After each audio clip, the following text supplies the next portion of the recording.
राम राम राम राम राम राम राम राम राम नारायण नारायण। संबंध। पीछे के 7 श्लोकों में भगवान ने सिद्ध भक्तों के कुल 39 लक्षण बताए। अब आगे के 20वें श्लोक में भगवान अर्जुन के प्रश्न का स्पष्ट रीति से उत्तर देते हैं। ये तु धर्म्यामृतमिदं यथोक्तं पर्युपासते श्रद्धाना मत्परमा भक्तास्तेतीव मे प्रियाः।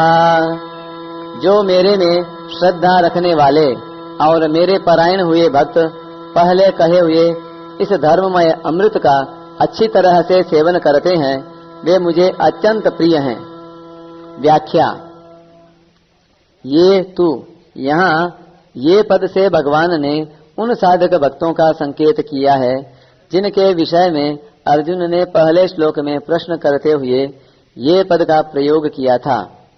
उसी प्रश्न के उत्तर में भगवान ने दूसरे श्लोक में सगुण की उपासना करने वाले साधकों को अपने मत में ये और ते पदों से युक्त तमहा बताया था। फिर उसी सगुण उपासना के साधन बताए और फिर सिद्ध भक्तों के लक्षण बताकर अब उसी प्रसंग का उपसंहार करते हैं। यहाँ ये पद उन परम श्रद्धालु भगवत परायण साधकों के लिए आया है जो सिद्ध भक्तों के लक्षणों को आदर्श मानकर साधन करते हैं।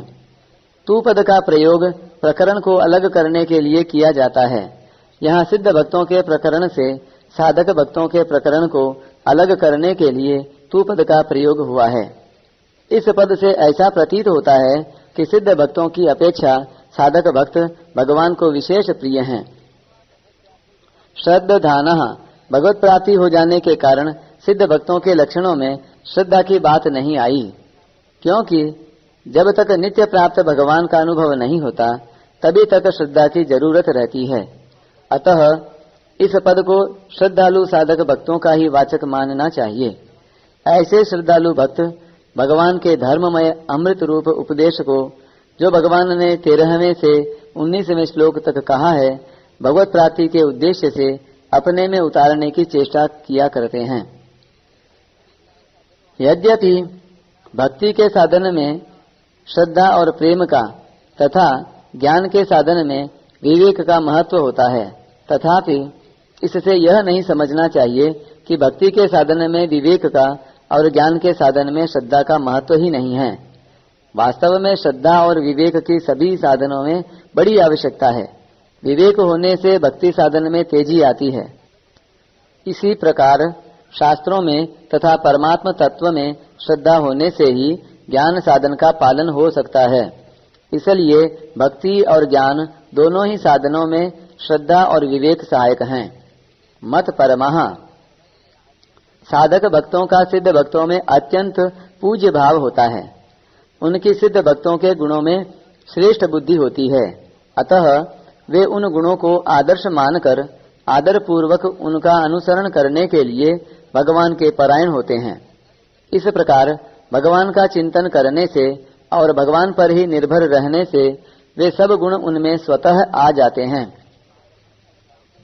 भगवान ने 11वें अध्याय के 55वें श्लोक में मत परमः पद से और इसी 12वें अध्याय के 6ठे श्लोक में मत परः पद से अपने परायण होने की बात विशेष रूप से कहकर अंत में पुनः उसी बात को इस श्लोक में मत परमः पद से कहा है। इससे सिद्ध होता है कि भक्ति योग में भगवत परायणता मुख्य है। भगवत परायण होने पर भगवत कृपा से अपने आप साधन होता है और असाधन यानी साधन के विघ्नों का नाश होता है। धर्म्यामृतमिदं यथोक्तम, सिद्ध भक्तों के 39 लक्षणों के 5 प्रकरण धर्ममय अर्थात धर्म से ओतप्रोत हैं। उनमें किंचन मात्र भी अधर्म का अंश नहीं है। जिस साधन में साधन विरोधी अंश सर्वथा नहीं होता, वह साधन अमृत तुल्य होता है। पहले कहे हुए लक्षण समुदाय के धर्ममय होने से तथा उसमें साधन विरोधी कोई बात न होने से ही उसे धर्म्यामृत संज्ञा दी गई है। साधन में साधन विरोधी कोई बात न होते हुए भी जैसा पहले कहा गया है ठीक वैसा का वैसा धर्ममय अमृत का सेवन तभी संभव है जब साधक का उद्देश्य किंचन मात्र भी धन, मान, बड़ाई, आदर, सत्कार, संग्रह, सुख भोग आदि न होकर एकमात्र भगवत प्राप्ति ही हो। प्रत्येक प्रकरण के सब लक्षण धर्म्यामृत हैं। अतः साधक जिस प्रकरण के लक्षणों को आदर्श मानकर साधन करता है उसके लिए वही धर्म्यामृत है। धर्म्यामृत के जो अद्वेष्टा, सर्वभूतानाम मैत्रः आदि 39 लक्षण बताए गए हैं वे आंशिक रूप से साधक मात्र में रहते हैं और इनके साथ साथ कुछ दुर्गुण दुराचार भी रहते हैं। प्रत्येक प्राणी में गुण और अवगुण दोनों ही रहते हैं। फिर भी अवगुणों का तो सर्वथा त्याग हो सकता है पर गुणों का सर्वथा त्याग नहीं हो सकता। कारण कि साधन और स्वभाव के अनुसार सिद्ध पुरुष में गुणों का तारतम्य तो रहता है परंतु उनमें गुणों की कमी रूप अवगुण किंचन मात्र भी नहीं रहता।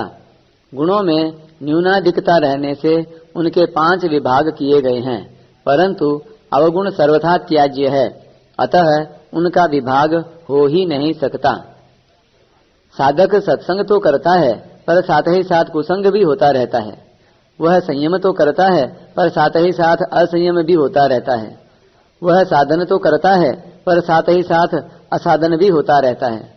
जब तक साधन के साथ असाधन अथवा गुणों के साथ अवगुण रहते हैं तब तक साधक की साधना पूर्ण नहीं होती। कारण कि असाधन के साथ साधन अथवा अवगुणों के साथ गुण उनमें भी पाए जाते हैं जो साधक नहीं है। इसके सिवाय जब तक साधन के साथ असाधन अथवा गुणों के साथ अवगुण रहते हैं तब तक साधक में अपने साधन अथवा गुणों का अभिमान रहता है जो आसुरी संपत्ति का आधार है। इसलिए धर्म्यामृत का यथोक्त सेवन करने के लिए कहा गया है। तात्पर्य यह है कि इसका ठीक वैसा ही पालन होना चाहिए जैसा वर्णन किया गया है।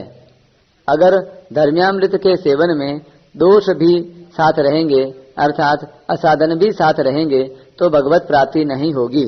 अतः इस विषय में साधक को विशेष सावधान रहना चाहिए। यदि साधन में किसी कारणवश आंशिक रूप से कोई दोष में वृत्ति उत्पन्न हो जाए तो उसकी अवहेलना न करके तत्परता से उसे हटाने की चेष्टा करनी चाहिए। चेष्टा करने पर भी न हटे तो व्याकुलता पूर्वक प्रभु से प्रार्थना करनी चाहिए।